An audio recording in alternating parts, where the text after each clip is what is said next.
हाँ hello students, good morning. हाँ, जो अपना टॉपिक चल रहा था वो अपना इलेक्ट्रोकेमिस्ट्री चल रहा था। और इलेक्ट्रोकेमिस्ट्री में अपन ने लास्ट टाइम पे जो डिस्कस किया था वो अपन ने किया था रेजिस्टेंस के बारे में और अपन ने कंडक्टेंस के बारे में। रेजिस्टेंस में अपन ने स्पेसिफिक रेजिस्टेंस की बात करी थी जिसको अपन ने रेजिस्टिविटी बोला था। इसी तरह अपन ने स्पेसिफिक कंडक्टेंस की बात करी थी जिसको अपन ने कंडक्टिविटी बोला था। ठीक है, तेरे को क्या करना है, तेरे को सिर्फ एक फॉर्मूला याद रखना, वो भी तेरे को रटना नहीं है, वो भी तेरे को कक्षा 10 में आता है। मैं तो ये मान के चलता हूँ तू कक्षा 10 में ढंग से पढ़ के आया है क्योंकि तू टॉपर है। ठीक है, तो तेरे को मैंने पढ़ाया शुरू में थोड़ा सा बताया। जो तेरा रेजिस्टेंस होता है, रेजिस्टेंस को किससे दिखाएगा तू, आर से। और R is directly proportional to L. L क्या होती है मेरी, जो भी कंडक्टेंस का वायर होता है उसकी लेंथ होती है। एल क्या होती है मेरी, लेंथ ऑफ वायर। जो भी तेरी कंडक्टेंस होती है ना उसकी क्या होती है, लेंथ होती है। आई बात समझ में। और दूसरा मैंने बोला था जो आर होता है मेरा, ठीक है, ये तो लेंथ, ठीक है। दूसरा मैंने बोला था R is inversely proportional to 1/a। जो ए होता है वो मेरा एरिया होता है, क्रॉस सेक्शन एरिया, यानी अनुप्रस्थ काट क्षेत्रफल। अनुप्रस्थ काट क्षेत्रफल, cross section area, cross section area, cross section area क्या है, अनुप्रस्थ काट क्षेत्रफल। ये बात पढ़ाई थी मैंने तेरे को, ठीक है। और मैंने थोड़ा सा और बताया था कि जो रेजिस्टेंस होता है ना वो क्या होता है मेरा, हमेशा ही चालक का क्या होता है, व्युत्क्रम होता है। चालकता का क्या होता है, व्युत्क्रम होता है। तो रेजिस्टेंस की जो यूनिट बताई थी वो मैंने तेरे को क्या बताई थी, ओम बताई थी। क्या बताई थी मैंने तेरे को, ओम की। जो तेरी रेजिस्टेंस होती है उसकी यूनिट क्या होती है, ओम। क्या बताई रे मैंने तेरे को, ओम। यहाँ तक किसी को कोई प्रॉब्लम, ये बातें मैंने आप लोगों को ढंग से बता दी। अब फिर तेरे को क्या करना था, तू इसको लिख सकता, दोनों से लिखना बताया बेटा। R is directly proportional to L upon A, ये भी तेरे को मैंने बता दिया था कि तू बेटा इसको ऐसा भी लिख सकता है। यहाँ तक किसी को कोई प्रॉब्लम, यहाँ तक अभी किसी को कोई प्रॉब्लम आई भाई, ठीक है। ये चीज़ें तू लिख सकता है। अब देख आर के आगे क्या लिखता हूँ मैं, ठीक है। जो समानुपाती का चिन्ह है उसको उठाया तो मैंने आर बराबर रो, यहाँ पे रो लगा दिया, फिर ऊपर एल अपॉन ए। जहाँ पे रो क्या था मेरा, रो को डिफाइन करना बहुत ज़्यादा ज़रूरी है। सर रो है मेरा क्या, स्पेसिफिक रेजिस्टेंस, ठीक है, स्पेसिफिक रेजिस्टेंस या फिर रजिस्टिविटी, ठीक है। दोनों चीज़ याद रखनी है। अब फिर तेरे को मैंने बताया था यूनिट ऑफ आर, आर की तो तूने निकाल ली ओम, यूनिट ऑफ रो, ठीक है। यूनिट ऑफ रो, रो की यूनिट कैसे निकालेगा गुरुजी, इसको मैं ऐसा भी तो लिख सकता हूँ कि रो किसके बराबर हो जाएगा, आर गुणा ए बटा एल, ठीक है। तो आर की यूनिट क्या होती है, आर की जो यूनिट होती है गुरुजी वो तो ओम बताया तूने, ठीक है। और ए की यूनिट है, ए मतलब मीटर स्क्वायर, ठीक है, बटा मीटर, ठीक है। तो क्या हो जाएगा तेरा, ओम मीटर, क्या हो जाएगा, ओम मीटर। ये तेरे को मैंने इसकी यूनिट पर निकालना बताई थी। उसके बाद में मैंने तेरे को बताया था कंडक्टेंस के बारे में। और कंडक्टेंस को बोला था अपन ने, सिंपल सी बात थी कि जिसको चालकत्व बोलते हैं। चालकत्व क्या होता है सर, ये प्रतिरोध का व्युत्क्रम होता है। तो तूने सीधा सा लिखा था कि जो कंडक्टेंस होता है, ठीक है, इसको तो किससे दिखाता है, सी से। और ये किसके बराबर होती है गुरुजी, 1/r के बराबर होती है। कंडक्टेंस किसके बराबर होती है, 1/r के बराबर होती है। कोई प्रॉब्लम यहाँ तक नहीं, पढ़ लिया था पढ़ने। अब देख इस फॉर्मूले से मैं डायरेक्ट इसको 1/r की वैल्यू पुट कर दूँ यहाँ पे, तो सी को क्या लिख सकता हूँ, सी को मैं लिख सकता हूँ गुरुजी 1/ρ, ठीक है। ऊपर एल, नीचे ए आ गया, तो ए ऊपर चला जाएगा, ए नीचे आ जाएगा। ये पढ़ा था, तो ये किसके बराबर हो जाएगा, 1/ρ ए अपॉन एल। यहाँ तक कोई प्रॉब्लम नहीं थी।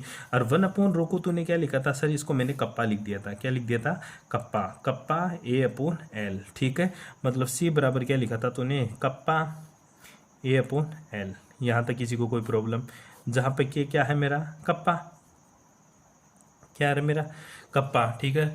अब जो कप्पा होता है इसको मैंने क्या बोला, स्पेसिफिक कंडक्टेंस, स्पेसिफिक कंडक्टेंस या फिर कंडक्टिविटी। क्या बोला, या तो स्पेसिफिक कंडक्टेंस, ये इसको क्या बोला तो कंडक्टिविटी। यही बात बताई। यहाँ पे तेरे को दोनों की यूनिट आनी चाहिए, किस किस की, कंडक्टेंस की भी आनी चाहिए। कंडक्टेंस की यूनिट होती है गुरुजी ओम इनवर्स, सिंपल सी बात है, ओम इनवर्स। ओम इनवर्स को तू क्या बोल सकता है, महो, क्या बोल सकता है, महो। या ओम को तू इसके अकॉर्डिंग भी दिखा सकता है, ठीक है। या फिर तू इसको क्या बोल सकता है, साइमन, साइमन का एस भी लगा सकता है। अब यूनिट चाहिए मेरे को कप्पा, ये मैंने तेरे को बता दिया, यूनिट ऑफ कप्पा।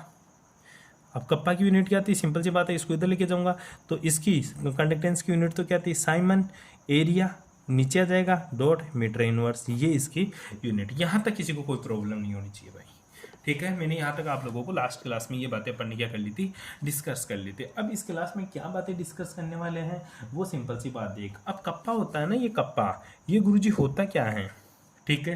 कप्पा कुछ नहीं होता भाई, इकाई आयतन में विद्युत धारा ले जाने वाले आयनों की संख्या को बताती है। जो स्पेसिफिक रेजिस्टेंस होती है, ये क्या होता है, ये यूनिट वॉल्यूम में कितने जो आयन है ना वो कंडक्टेंस को लेके जाएंगे उसको बताता है कप्पा। फॉर एग्जांपल जैसे मान ले यूनिट वॉल्यूम, मान ले ये मेरा वॉल्यूम है, ठीक है। इसमें क्या है, मेरा इलेक्ट्रोलाइट है, इसमें क्या है, मेरा इलेक्ट्रोलाइट, ठीक है। तो ये इलेक्ट्रोलाइट है, कंडक्टेंस किसको बताती है, ये मेरा क्या है, इलेक्ट्रोलाइट है इसमें। अब इसमें मैंने एक पर्टिकुलर एरिया ले लिया, छोटा सा वॉल्यूम ले लिया, इतना सा। इसमें कितने आयन है, मान ली इसमें 10 आयन है, ठीक है। तो जो 10 आयन है ना, इसकी वजह से जो करंट आएगा, इसकी वजह से जो करंट आएगा, इसकी वजह से जो चार्ज का फ्लो होगा, ठीक है, चार्ज का क्या होगा, फ्लो, ठीक है, उसको क्या बोलता हूँ मैं, कंडक्टेंस बोलता हूँ, स्पेसिफिक कंडक्टेंस। उसको क्या बोलूंगा, स्पेसिफिक कंडक्टेंस। स्पेसिफिक बोल दिया, स्पेसिफिक इसलिए बोल दिया क्योंकि गुरुजी एक पर्टिकुलर एरिया के अंदर, एक पर्टिकुलर वॉल्यूम के अंदर, एक यूनिट वॉल्यूम के अंदर जो इलेक्ट्रिक करंट है, ठीक है, जो इलेक्ट्रिक करंट है उसको ले जाने वाले आयनों की संख्या, उसको ले जाने वाले आयनों की संख्या क्या कहलाती है, मेरी स्पेसिफिक कंडक्टेंस है। क्या कहलाती है, मेरी स्पेसिफिक कंडक्टेंस या कंडक्टिविटी। तो कंडक्टिविटी की सिंपल सी डेफिनेशन हिंदी मीडियम वालों के लिए है कि भाई इकाई आयतन में विद्युत धारा ले जाने वाले आयनों की संख्या को क्या बोलते हैं, स्पेसिफिक कंडक्टेंस, विशिष्ट चालकता। क्या बोलेंगे, विशिष्ट चालकता या विशिष्ट चालकता। कोई दिक्कत यहाँ तक है, ठीक है। तो ये इसकी डेफिनेशन लिखनी होती है। उसके बाद में अपन आगे चलते हैं। गुरुजी इसमें कोई रिलेशन भी है क्या, इसमें कोई रिलेशन भी आता है या नहीं आता इस चीज़ में, ठीक है। तो सिंपल सा है, तो आर से डायरेक्ट रिलेशन इसमें निकाल सकता है। अब मेरा कप्पा सी के बराबर कब हो सकता है, ये देख, कप्पा वाला फॉर्मूला आ गया, क्या था, सी बराबर कप्पा ए अपॉन एल, ठीक है। तो देख स्पेसिफिक बनाना इसको, तो एरिया कितना, 1 सेंटीमीटर स्क्वायर, लेंथ कितनी, 1 सेंटीमीटर, ठीक है।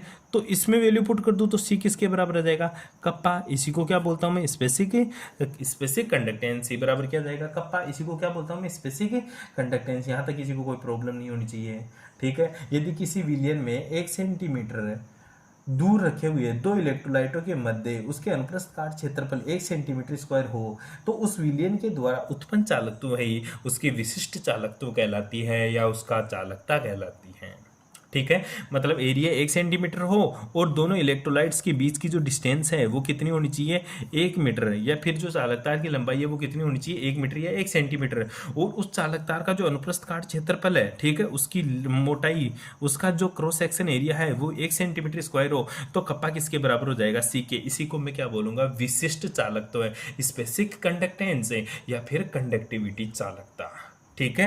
ये तेरे को सिंपल सी डेफिनेशन लिखनी होती है और इसके अलावा इसमें कुछ नहीं है। यहाँ तक किसी को कोई प्रॉब्लम मेरे भाई, अरे यहाँ तक किसी को कोई प्रॉब्लम, यूनिट तो निकाल देगा, क्या निकाल देगा, इसकी साइमन सेंटीमीटर इनवर्स है, क्या साइमन सेंटीमीटर, या फिर तो इसको ऐसा भी तो लिख सकता है ना, क्या ओम इनवर्स है मीटर इनवर्स, ओम इनवर्स है मीटर इनवर्स, क्या लिख सकता है, ओम इनवर्स मीटर इनवर्स। या तो इसको ऐसा भी तो लिख सकता है ना, महो मीटर इनवर्स है, क्या लिख सकता है, महो मीटर इनवर्स। ये इसकी सिंपल सी यूनिट है जो आपको देखनी होती है, ठीक है। ये तेरा फालतू की बातें हुई खत्म। इसके 2-4 न्यूमेरिकल करेगा तू, ठीक है। रेजिस्टेंस और कंडक्टेंस में क्या डिफरेंस होता है, दोनों में क्या समानताएं होती है, वो चीज़ें तू ढंग से देखेगा, ठीक है। उसके बाद की बातें अब करते हैं अपन आगे थोड़ा, ठीक है। एक बार देखते हैं, हाँ अब तो आगे देख थोड़ा सा आगे। हर एक छोटी सी हेडिंग लगानी है तेरे को, सेल कांस्टेंट। क्या लगानी है तेरे को, सेल कांस्टेंट, सेल स्थिरांक, सेल कांस्टेंट, ठीक है। मतलब सेल स्थिरांक। गुरुजी सेल स्थिरांक एक्चुअल में होता क्या है, ठीक है। तेरे को सिंपल सी बात बताऊं तो समझ एक चीज़ है, मैं हर जगह ये पुट कर रहा हूँ, C equals to kappa L A upon L, ठीक है। ये पुट किया तूने, ठीक है। एक तो ये फॉर्मूला था, एक तो रेजिस्टेंस में आया था, और रेजिस्टेंस में बोला था R equals to rho L upon A, L upon A. तो ये सेल कांस्टेंट क्या होता है, ठीक है। सेल कांस्टेंट को किससे मापते हैं अपन गुरुजी, एक्चुअल में सेल कांस्टेंट होता क्या है? सेल कांस्टेंट को बोलते हैं एल अपॉन ए। ये जो चीज लिख रहे हैं अपन जगह जगह, ये तेरी क्या होती है गुरुजी? ये मेरा सेल कांस्टेंट होता है। ये मेरा क्या होता है? Cell constant. इसको एल अपॉन ए से भी शो कर सकते हैं, इसको एक्स से भी शो कर सकते हैं। अब जहां जहां एल अपॉन ए है, जहां जहां एल अपॉन ए है, ठीक है, जहां जहां क्या है एल अपॉन ए, वहां वहां अपन क्या लिख सकते हैं गुरुजी? वहां वहां मैं लिख सकता हूँ एक्स, मतलब सेल कांस्टेंट। अब देख, पहली चीज तो एल अपॉन ए कहाँ है गुरुजी? ये रहा L upon A, L upon A. तो इसको ऐसा लिख सकता हूँ R equals to rho L upon A की जगह एक्स गुणा एक्स। तो एक्स किसके बराबर आ गया? ये आ गया आर अपॉन रो के, आर अपॉन रो के। प्रतिरोध, प्रतिरोध रेजिस्टेंस और रेजिस्टिविटी का, रेजिस्टेंस और रेजिस्टिविटी का जो रेशियो होता है वो किसके बराबर होता है? सेल कांस्टेंट के बराबर होता है। प्रतिरोध और विशिष्ट प्रतिरोध का व्युत्क्रम क्या कहलाता है? प्रतिरोध और विशिष्ट प्रतिरोध का अनुपात क्या कहलाता है? सेल स्थिरांक कहलाता है। ये तो किसकी टर्म में? ये तो गुरुजी प्रतिरोध और विशिष्ट प्रतिरोध की टर्म में आ गया। मैं चाहता हूं चालकता और विशिष्ट चालकता के टर्म में सेल कांस्टेंट यानी सेल स्थिरांक क्या होता है? तो समझ, एल अपॉन ए की जगह क्या पुट करना है? एक्स। तो सी बराबर कप्पा, एल अपॉन ए उल्टा है तो उल्टा ही लिख दें, ठीक है। तो C equals to kappa L upon A की जगह एक्स लिख दिया मैंने। तो एक्स किसके बराबर आया गुरुजी? सिंपल सी बात है, कप्पा अपॉन सी, कप्पा अपॉन सी। तो कप्पा क्या है? Specific conductance. स्पेसिफिक कंडक्टेंस और कंडक्टेंस का इनवर्स, कंडक्टेंस का रेशियो क्या कहलाता है? मेरा सेल कांस्टेंट। स्पेसिफिक कंडक्टेंस और कंडक्टेंस का जो रेशियो है वो किसके बराबर होगा? मेरा सेल कांस्टेंट के बराबर होगा। मतलब विशिष्ट चालकता और चालकता का अनुपात क्या कहलाता है? सेल स्थिरांक कहलाता है। दोनों डेफिनेशन सही है, ठीक है। कैसे भी अपन लिख सकते हैं। क्या गुरुजी इसकी जगह और चीजें नहीं आ सकती? और का मतलब कैसे? जैसे कंडक्टेंस और रेजिस्टेंस के साथ सेल कांस्टेंट आ सकता है, ठीक है। ट्राई करते हैं और क्या डेफिनेशन हो सकती है। हाँ, जैसे तू क्या लिख रहा था, ठीक है, वही बात लिख ले। आर इक्वस टू क्या लिखता था? रो एल अपॉन ए, ठीक है। तो R equals to rho L upon A की जगह क्या पुट कर दे? एक्स। ये तो सर मेरे को डेफिनेशन पता है, ये तो मेरे को क्या पता है, इसकी डेफिनेशन सेल कांस्टेंट की अच्छे से मैं लिख सकता हूँ। इसमें तो कोई मेरे को बिल्कुल भी प्रॉब्लम नहीं है, ठीक है। लेकिन मैं चाहता हूँ प्रतिरोध और विशिष्ट चालकता के साथ इसका रेशियो आए। किसके साथ? प्रतिरोध और विशिष्ट चालकता के साथ इसका क्या है? रेशियो आए। किसका? सेल कांस्टेंट का। तो जो रो है, रो ये किसके बराबर होता है? रो होता है गुरुजी 1 अपॉन कप्पा। किसके बराबर है? 1 अपॉन कप्पा। तो मैं इसको ऐसे लिख सकता हूँ ना, R equals to 1 upon kappa into X. तो बता एक्स किसके बराबर आ गया? एक्स आ गया गुरुजी आर इंटू कप्पा। मतलब क्या हुआ? रेजिस्टेंस और स्पेसिफिक कंडक्टेंस का मल्टीप्लिकेशन किसके बराबर होता है? सेल कांस्टेंट के बराबर होता है। आर क्या है? प्रतिरोध। आर क्या मेरा? प्रतिरोध। प्रतिरोध गुणा विशिष्ट चालकता। क्या? प्रतिरोध गुणा विशिष्ट चालकता है, या प्रतिरोध गुणा चालकता का जो मल्टीप्लिकेशन होता है, जो गुणा होता है, वो किसके बराबर होता है? सेल कांस्टेंट का। तो सेल कांस्टेंट की बहुत सारी डेफिनेशन हो गई। क्या क्या गुरुजी? सेल कांस्टेंट बराबर होता है विशिष्ट चालकत्व बटा चालकत्व है। सेल कांस्टेंट बराबर होता है विशिष्ट चालकता इंटू प्रतिरोध। सेल कांस्टेंट किसके बराबर होता है? विशिष्ट चालकता बटा चालकता। सेल कांस्टेंट किसके बराबर होता है? प्रतिरोध बटा विशिष्ट प्रतिरोध। बहुत सारी सेल कांस्टेंट की डेफिनेशन आ गई, ठीक है। ये तेरा सेल कांस्टेंट होता है। अच्छा, मेरे को क्या करना है इसमें? तेरे को कुछ नहीं करना भाई। कभी कभी पूछ लेता, बता सेल कांस्टेंट क्या होगा? तेरे को रेजिस्टेंस दे देता है, ठीक है, तेरे को स्पेसिफिक कंडक्टेंस दे देगा, तो तेरे को मल्टीप्लिकेशन करना है, सेल कांस्टेंट निकालना। और सेल कांस्टेंट एक्स किसके बराबर होता है? एल अपॉन ए। क्या दे देगा? सेल कांस्टेंट दे देगा, एरिया दे देगा, लेंथ पूछ लेगा, ठीक है। तो इससे भी निकाल सकता है। तो तेरे को भूलना नहीं है गुरुजी, जो मेरा एक्स होता है वो किसके बराबर होता है? एल अपॉन ए। एक्स किसके बराबर? L upon A. इसी को क्या बताता हूँ मैं? Cell constant. इसी को क्या बोलेगा तू? Cell constant. बता, कोई प्रॉब्लम नहीं आता सेल कांस्टेंट में, ठीक है। तो सिंपल सी डेफिनेशन है सेल कांस्टेंट की, तो तू निकाल सकता है। उसके बाद में तेरे को हेडिंग लगानी है मोलर चालकता, क्योंकि चालकता भी अलग अलग होती है। क्यों क्यों क्यों चालकता अलग अलग क्यों होती है? सिंपल सी बात देख एक बार, जो चालकता होती है, जो कंडक्टेंस होता है ना, वो डिपेंड करता है गुरुजी इलेक्ट्रोलाइट के ऊपर, इसमें डालने वाले इलेक्ट्रोलाइट्स के ऊपर। कंडक्टेंस किसके ऊपर डिपेंड करेगी? इलेक्ट्रोलाइट्स के ऊपर। किसके ऊपर डिपेंड करेगी? इलेक्ट्रोलाइट। अब इलेक्ट्रोलाइट भी तो अलग अलग टाइप का हो सकता है। मान ले कुछ इलेक्ट्रोलाइट मैंने ऐसा लिया, जो किस में ले लिया मैंने, उसकी जो कंसंट्रेशन है वो मोलरिटी में ले ली। किस में ले ली मैंने? मोलरिटी में। कुछ ऐसे हैं जिसका मैंने किस में ले ली? नॉर्मलिटी में। ठीक है, किस में ले ली, नॉर्मलिटी में। मतलब इसकी जो सांद्रता है इसको मैं मोलरता में भी ले सकता हूँ और इसकी सांद्रता को मैं नॉर्मलता में भी ले सकता हूँ। क्यों, पानी के साथ घोलूंगा तो सॉल्यूशन बनेगा और सॉल्यूशन की या तो मोलरता निकलती है फिर उसकी नॉर्मलता निकलती है। जो मोलरता निकलती है तो उसको क्या बोलता हूँ, मोलर सॉल्यूशन, क्या बोलूंगा उसको, मोलर सॉल्यूशन। और जिसकी नॉर्मलता निकलती है उसको क्या बोलता हूँ मैं, नॉर्मल सॉल्यूशन। क्या बोलता हूँ, नॉर्मल सॉल्यूशन। ठीक है, एंड नॉर्मल के लिए तेरे को क्या पता होना चाहिए, ग्राम इक्विवेलेंट। क्या पता होना चाहिए, ग्राम इक्विवेलेंट। ठीक है, ग्राम इक्विवेलेंट किसके लिए, मोलर नॉर्मल सॉल्यूशन के लिए। अरे ग्राम तुल्यांक है, ठीक है, ग्राम तुल्यांक नॉर्मलता के लिए निकालते थे अपन एन फैक्टर है, और मोलरता के लिए डायरेक्ट उसका मोलर मास से डिवाइड करते थे। याद करो, मोलर मास लिखते थे और नॉर्मलता में ग्राम इक्विवेलेंट लिखते थे, ग्राम तुल्यांक लिखा करते थे। तो इलेक्ट्रोलाइट की जो कंसेंट्रेशन दो तरह की हो सकती है, या तो मोलरिटी में या फिर नॉर्मलिटी में। तो इसके बेसिस पर इलेक्ट्रोलाइट में कंडक्टेंस भी दो तरह की आती है। पहली कौन सी कंडक्टेंस आती है, पहली जो कंडक्टेंस आती है गुरुजी वो होती है मेरी मोलर चालकता, मोलर चालकता। ठीक है, मोलर चालकता हो, जिसको किससे दिखाऊंगा मैं, लेमडा एम से। किससे दिखाऊंगा रे, लेमडा, ये तो मेरा लेमडा है, ये मेरा कैपिटल एम है। ठीक है, लेमडा एम का मतलब होता है, एम का मतलब होता है मोलर, लेमडा का मतलब होता है चालकत्व है। ठीक है, कंडक्टेंस को लेमडा से भी शो करते हैं पर। ठीक है, तो लेमडा एम से दिखा दिया मैंने इसको, कोई प्रॉब्लम यहाँ तक। ठीक है, अब बात आती है गुरुजी जो मोलर कंडक्टेंस होती है, इंग्लिश में क्या लिखेगा इसको, कंडक्टेंस। ठीक है, मोलर कंडक्टेंस। ठीक है, अब जो गुरुजी मेरी मोलर कंडक्टेंस होती है इसकी डेफिनेशन क्या होती है और इसका फॉर्मूला क्या होती है, ये तो समझ गया, इलेक्ट्रोलाइट की कंसेंट्रेशन है लेकिन ये मोलरता में है। ठीक है, अगर मैं मोलर कंडक्टेंस बोलेंगे इसलिए, अब जो ग्राम इक्विवेलेंट आएगी, ठीक है, तो उसको इक्विवेलेंट कंडक्टेंस बोलेंगे क्योंकि इसकी जो कंसेंट्रेशन होगी वो नॉर्मल था, वो नॉर्मल होगा। ठीक है, तो जो मोलर कंडक्टेंस होती है इसकी डेफिनेशन क्या होती है, ठीक है, इसकी डेफिनेशन सुने, एक मोल, क्या, एक मोल, क्या, एक मोल इलेक्ट्रोलाइट।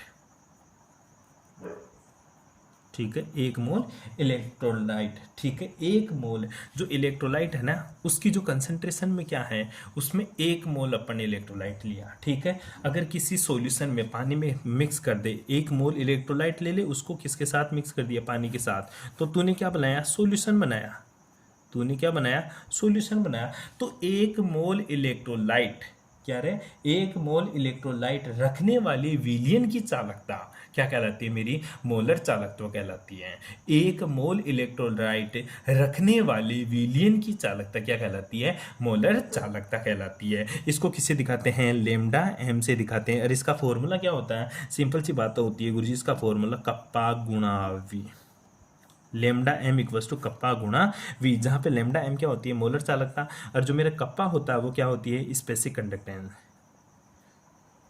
ठीक है, स्पेसिफिक कंडक्टेंस। और वी क्या होता है, वॉल्यूम, किसका, इलेक्ट्रोलाइट का वॉल्यूम। सिंपल सी बात है। ठीक है, तो गुरुजी इस फॉर्मूले से मेरे को कैसे पता चलेगा कि ये मोलर कंडक्टेंस है या फिर इक्विवेलेंट कंडक्टेंस है, या तो मोलर चालकता है या फिर तुल्यांक की चालकता है। ठीक है, देख इस वॉल्यूम को बदलेंगे अपन। ठीक है, किसको बदलेंगे, वॉल्यूम को। अब वॉल्यूम कितने मोल के रेस्पेक्ट में लेना अपन को, एक मोल के रेस्पेक्ट में। कितने मोल के रेस्पेक्ट में, एक मोल के रेस्पेक्ट में। क्यों, क्योंकि डेफिनेशन क्या बोलती है कि एक मोल विद्युत अपघट्य, एक मोल विद्युत अपघट्य रखने वाले विलयन की चालकता मोलर चालकता कहलाती है। एक मोल विद्युत अपघट्य रखने वाले विलयन की चालकता क्या कहलाती है, मोलर चालकता कहलाती है। तो शुरू में मैं मान लेता हूं मेरे पास m मोल रखने वाला विलयन का आयतन। ठीक है, सिंपल सी मान ले कि मेरे पास m मोल रखने वाले विलयन की चालकता, विलयन का आयतन, सॉरी चालकता नहीं, विलयन का आयतन। ठीक है, एम मोल रखने वाले विलयन का आयतन V कितना, 1000 ml। क्यों, 1000 ml के रिस्पेक्ट में, मतलब 1 लीटर के रिस्पेक्ट में बनाएंगे अपन। ठीक है, सिंपल सी बात है, जब मोलरता की डेफिनेशन लिखते हैं तो याद करो 1000 ml भी लेते थे, ml में लेते ऊपर 1000 से मल्टीप्लाई करते थे, लीटर में लेते थे तो केवल लीटर ही रखा करते थे। तो एम मोल, माना कि मेरे पास जो कंडक्टेंस है, जो मेरे पास इलेक्ट्रोलाइट है, उसकी मोलरता कितनी है, एम मोल रखने वाली विलयन का आयतन 1000 ml। लेकिन ध्यान दे इस चीज के बारे में, तो बता एक मोल, कितने मोल, एक मोल रखने वाले विलयन का आयतन V कितना होगा गुरुजी, 1000 बटा m। क्योंकि जो चीज इधर है, मान ले 10 मोल रखने वाली विलियन का आयतन, तो m मोल रख लिया मैंने कि m मोल रखने वाली विलियन का आयतन, क्यों मोलरता है, ठीक है। तो m मोल रखने वाली विलियन का आयतन कितना, 1000 ml। तो 1 मोल रखने वाली विलियन का आयतन कितना होगा, 1000 बटा m, क्योंकि मेरी डेफिनेशन के अकॉर्डिंग 1 मोल रखने वाला ही इलेक्ट्रोलाइट चाहिए मेरे को, 1 मोल रखने वाला ही क्या चाहिए मेरे को, इलेक्ट्रोलाइट। सिंपल सी बात है। तो 1 मोल रखने वाले विलियन का जो वॉल्यूम होगा वो कितना, 1000 बटा m होगा। तो इस वॉल्यूम की जगह ये वैल्यू पुट कर दे, तो तेरा लेमडा m किसके बराबर आ जाएगा, सिंपल सी बात है देख। तो मेरा लेमडा m आ जाएगा गुरुजी कप्पा इंटू 1000 बटा m, कप्पा इंटू 1000 बटा m, जहाँ पे m क्या है, m मेरी मोलरिटी है, मोलर सॉल्यूशन, मोलर सॉल्यूशन, ठीक है।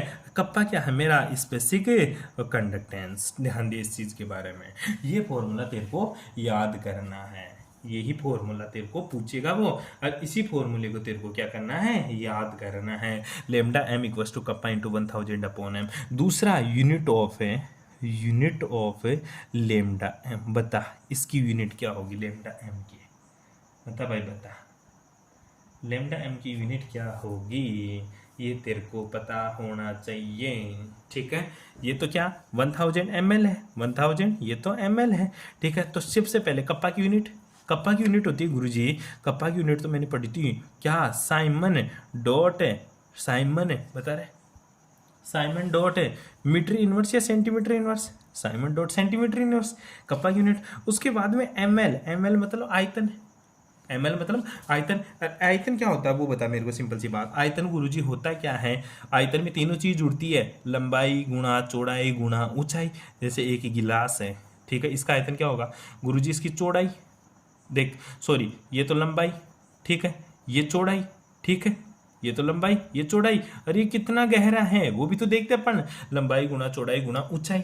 याद कर, लंबाई गुणा चौड़ाई गुणा ऊंचाई, आयतन में तीनों चीज चलती है, एरिया में लंबाई गुणा चौड़ाई, ठीक है। तो आयतन में तीनों चीज चलती है, तो तीनों चीज का क्या हो जाएगा, सेंटीमीटर क्यूब, तीनों चीज का क्या हो जाएगा, centimetre cube, divided by m क्या है, मोल, ठीक है। तो इसका क्या आ जाएगा, ये ले मोल, इसका क्या आ गया, मोल। सिंपल सी बात है, क्योंकि m किस में है, मोलर सॉल्यूशन का क्या होता है, मोल, ठीक है। तो सिंपल सा काट पीट दे इसको, सेंटीमीटर इनवर्स से सेंटीमीटर कट गया, तो Simon dot mole inverse dot, ठीक है, mole inverse dot centimetre square, ये किसकी यूनिट होगी, लेमडा m की यूनिट हो जाएगी। तो देख अब मोलर चालकता को दोबारा समझ शुरू से।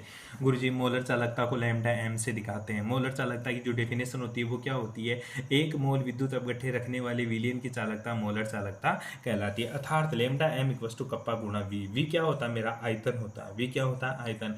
m मोल रखने वाली विलियन का आयतन v किसके बराबर, 1000 ml के, ठीक है। तो एक मोल रखने वाले विलियन का आयतन v किसके होगा, 1000 बटा m, 1000 किसमें, ml में, m क्या मोल, ठीक है। तो kappa lambda m equals to kappa गुणा 1000 डिवाइडेड बाई m। तो इसकी यूनिट पूछता है Simon dot centimetre square, centimetre inverse, ये किसकी है, कप्पा की।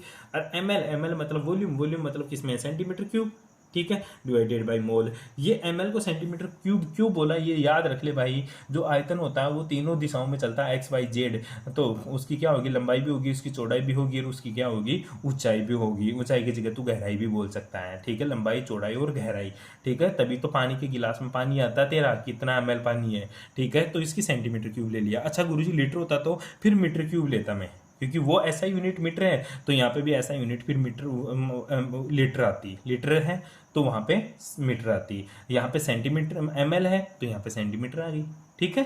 तो मेरे भाई इसकी यूनिट बहुत ज़्यादा इंपॉर्टेंट है, तो ये आपको आना चाहिए। अब चलते हैं मोलर चालकता के बाद में। मान ले सर नॉर्मल सॉल्यूशन दे दें, नॉर्मलता में दे दे, तो उसको क्या बोलते हैं, उसको बोलते हैं बेटा तुल्यांकी चालकत्व। क्या बोलेंगे, तुल्यांकी चालकत्व। तुल्यांकी मतलब इक्विवेलेंट कंडक्टेंस। हाँ, अब पढ़ेंगे किसके बारे में, इक्विवेलेंट कंडक्टेंस। मोलर कंडक्टेंस हो गई तेरी, अब किसके बारे में पढ़ेंगे अपन, इक्विवेलेंट कंडक्टेंस, ठीक है। इक्विवेलेंट कंडक्टेंस को क्या बोलेंगे, तुल्यांकी चालकता, तुल्यांकी चालकत्व, ठीक है। इसको क्या बोलते हैं अपन, इक्विवेलेंट कंडक्टेंस, ठीक है मेरे भाई। अब इसको किससे दिखाते हैं गुरुजी, जैसे उसको लेमडा m से दिखाया उसी तरह से इसको किससे दिखाएंगे अपन गुरुजी, इसको दिखाएंगे लेमडा इक्विवेलेंट EQ से। किससे दिखाएंगे, लैम्डा इक्विवेलेंट से। अब इसकी डेफिनेशन क्या हो जाएगी, जैसे वहां पे बोला मैंने, क्या बोला वहां पे, 1 मोल विद्युत अपघट्य रखने वाले विलयन की चालकता, तो यहाँ पे क्या बोलेंगे, 1 ग्राम इक्विवेलेंट वेट रखने वाले विलयन की कंडक्टेंस, सॉरी 1 ग्राम इक्विवेलेंट विलियन, 1 ग्राम इक्विवेलेंट जो इलेक्ट्रोलाइट होगा, 1 ग्राम इक्विवेलेंट विलियन मतलब सॉल्यूशन रखने वाले जो विलियन होगा सॉल्यूशन, उसकी जो कंडक्टेंस होगी वो क्या कहलाएगी, मेरी तुल्यांक की चालकता। तो 1 ग्राम तुल्यांक विद्युत अपघट्य रखने वाले विलियन की चालकता तुल्यांक की चालकता कहलाती है। फॉर्मूला वही रहेगा, लेमडा इक्विवेलेंट बराबर है kappa into V, lambda equivalent बराबर कप्पा इंटू वी। बस वी को बदलना है, कैसे, जैसे वहां पे बोलता था तुम एम मोल रखने वाले विलियन का आयतन वी, तो यहाँ पे क्या बोलेगा, जो एन ग्राम इक्विवेलेंट, ठीक है, एम ग्राम इक्विवेलेंट रखने वाले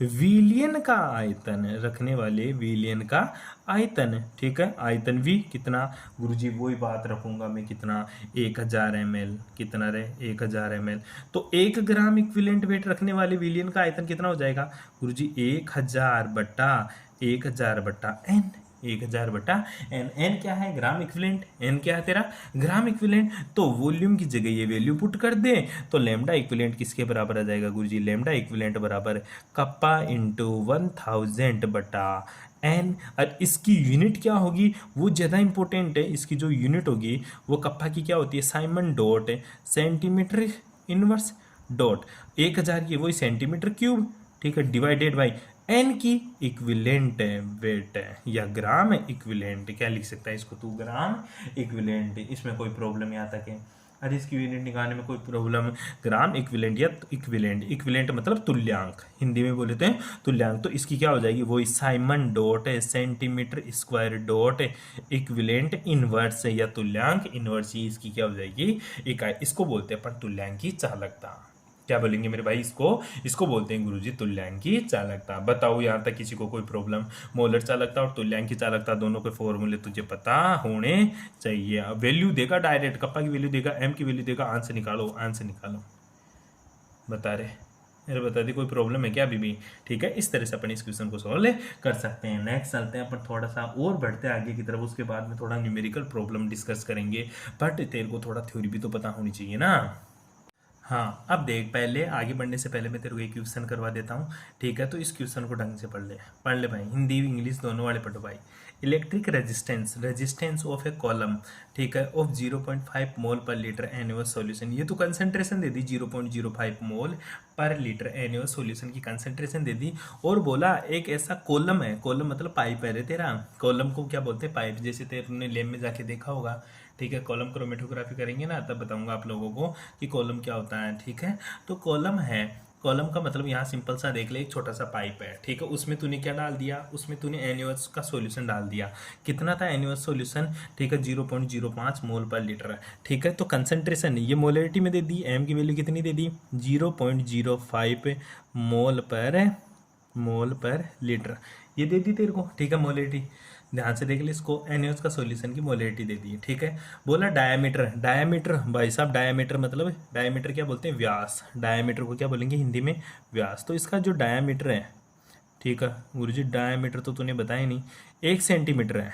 तो बता इसकी रेडियस क्या होगी, रेडियस मतलब त्रिज्या गुरुजी आधी होती है डायामीटर की, तो 1/2 सेंटीमीटर मतलब 0.5 सेंटीमीटर, सिंपल सी बात है, ठीक है। लेंथ, जो लेंथ दे रखी है वो लेंथ कितनी दे दी गुरुजी, 50 सेंटीमीटर, कितनी दे दी रे, 50 सेंटीमीटर, कोई प्रॉब्लम यहाँ तक, ठीक है। और रेजिस्टेंस कितना दे दिया, पहली लाइन में तो ये लिखा है, जो रेजिस्टेंस दे रखा है, रेजिस्टेंस का मतलब होता है इसका प्रतिरोध कितना दे दिया, 5.55 गुणा 10⁻³ ओम, क्योंकि रेजिस्टेंस यूनिट क्या होती है, ओम।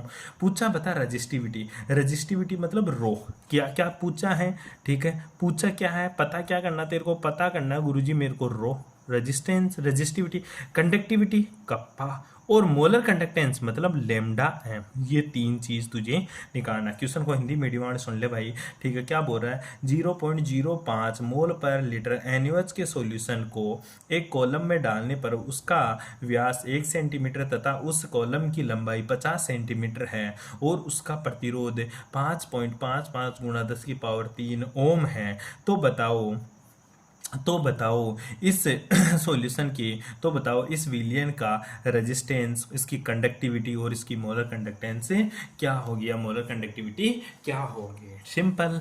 अब तेरे को इतनी बातें दे दी, अब तेरे को सबसे पहले रेजिस्टेंस के पास चल। रेजिस्टेंस का सीधा सा फॉर्मूला था R = रो L अपॉन ए। गुरुजी R मेरे पास है, रेजिस्टेंस है।